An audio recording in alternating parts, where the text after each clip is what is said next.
Hi friends, I thought today we would tackle crow pose. I've learned from so many teachers different tools and techniques, and something different works for every single body. So collectively bringing those resources in, and maybe if you haven't found pose yet, you will today. So who knows, or just playing around with it. So crow pose was one of the first arm balances I ever did, and super fun to feel like you're flying.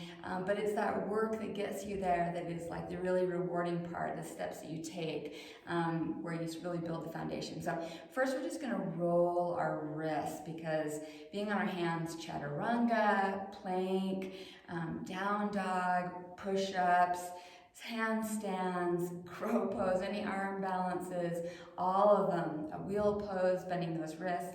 So just shaking that out, and then we're gonna take the wrists and just rotating the hand just a little bit. At least I like that for my body. And then doing little circles here.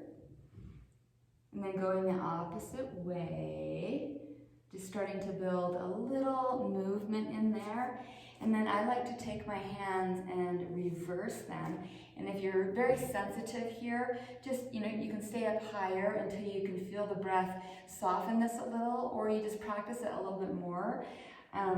Keeping a soft bend in the elbow. And then I like to cat-cow while I have my arms like this. So dropping the belly, looking forward, rounding. And as we're doing this, starting to activate the core as we pull in that lift, the belly button, the spine, feeling the core activate, and then dropping and rounding, dropping, rounding. One more time, dropping and rounding. And let's sit back, shake out those wrists. A couple more circles here. And then we'll just pop right into it. So we're gonna take our knees and come closer to our body. And we're going to, with an inhale, take it in. And exhale, you're gonna draw your knee towards your right arm, right knee towards right arm. And then set that back down. Inhale. And coming back and forth with that. So inhale.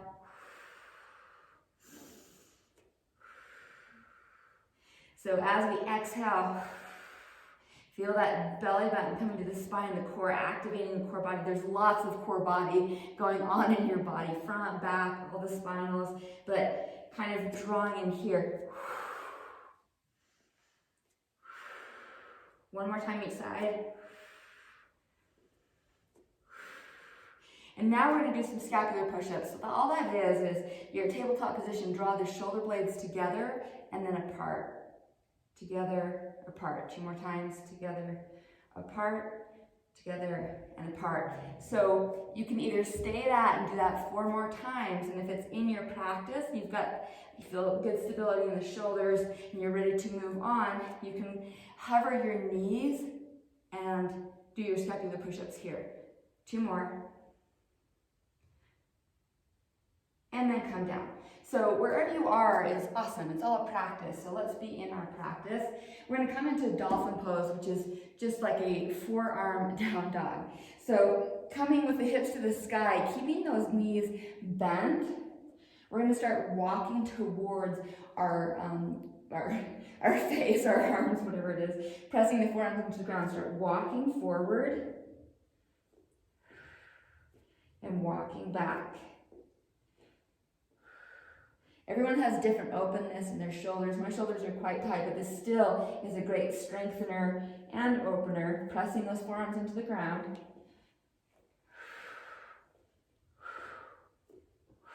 Staying here for just a breath, pushing that ground away, building that strength in the shoulders, lifting that belly button to the spine, and then walking down.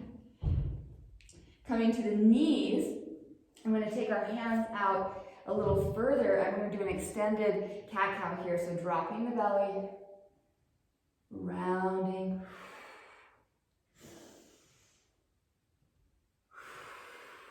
one more time. Setting those hands flat, curling those toes, coming up into downward facing dog. So we're going to take our right knee to our right tricep with shifting the weight forward. So you're just going to take your right leg to the sky, And then start drawing that knee towards that right tricep as you shift the weight forward and trying to touch the tricep while you're pushing the ground away, lifting belly button to the spine, and come back. And again, bring it to the tricep and back. One more time. And back, setting that right foot down, knees come down, take it back, stretch out those wrists. We really want to care for those wrists. Hands come down, let's move to the left side, hips to the sky, left leg up, draw that left knee towards the left tricep, 1, inhale back, 2, and back. And then you can feel the shifting of the weight like you will in crow pose as you're shifting forward and back. One more time.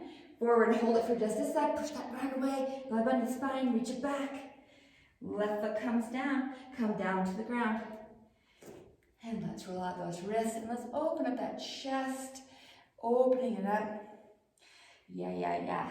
So we're gonna do one more down dog move. We're going to lift the hips to the sky and we're just going to come into that knee hover, and you can stay here or scapular push up. Lift the hips to the sky, come to your hover, scapular push up to the sky, and push up, and then knees come down. So we really want to get the mobility and the strength in the wrists, in the shoulders, in that upper body, in that core. There's so many facets. There's not just one body part that's doing something in these postures. So we're going to start coming into our crow play. So taking onto our toes, we're here, and starting to get used to shifting that weight forward. So maybe rocking back and forth, becoming comfortable with this motion and feeling your body work. So where is the weight being distributed? Where are your knees going on your body? What's getting activated? So come here and stay here. We have our toes on the ground. We start walking them forward and pressing into the ground, feeling this. What does it feel like when we lift our belly button up? We press into the ground. We're building strength just by doing this. So take the right foot off the ground, set it down, left foot off the ground, keeping with all the concepts of pushing the ground away, belly button, spine, right foot, left foot, right foot, left foot. Let's leave that for a second. And now we're going to bring the knees to the outside of the arms. And this is one of the ways that you can learn how to really be using your core body instead of using the weight on your triceps. So both types are great. They do different things, but from here, squeezing in, and now we're going to start lifting up. So inhale, almost like a bellow, right? Now we're going to try to fly. So pressing your hands into the ground, squeezing in, lift the right foot off, and then put it down, left foot off, put it down. So just a little bit different sensation than having the knees on the triceps.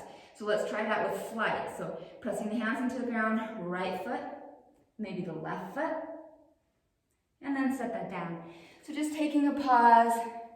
I'm losing my breath.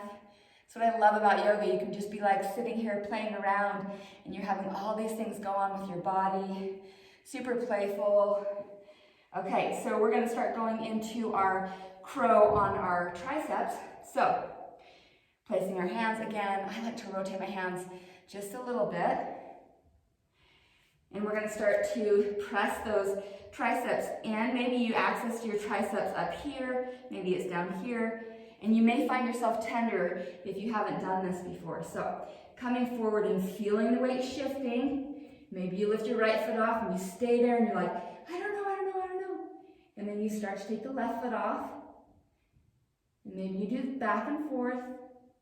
Maybe you kind of hop back and forth. Testing it out, just feeling it out. And just remaining playful with your practice. Because it's like exploring our bodies and what they want to do and what angles, which way they want to go. So that's a little crow tutorial. But at the end, I always like to give myself a little pause or rest. So I like to take some kind of pillow and a supported cobra here. So I like to still press my legs into the ground to, take a little pressure off the low back. And you can come up here if that feels good to you, depending on the height of the pillow and what feels good for your lower back, pressing those legs into the ground. You can also hang out here, feel like a little lighter sensation. Again, listening to your body. And then always gifting, all those body parts that are doing that work. So maybe you want to try an eagle arm, and then opening up the opposite direction, hands clasped behind the back. And then take the other, I forgot which way it was, the other eagle arm behind our back. And just letting yourself find some ease after you found the strength, that balance. So thank you for joining my crow pose tutorial, whatever you want to call it. Let's keep playing. Might as well, we're still breathing. So I hope you gained something from this today, and let's fly.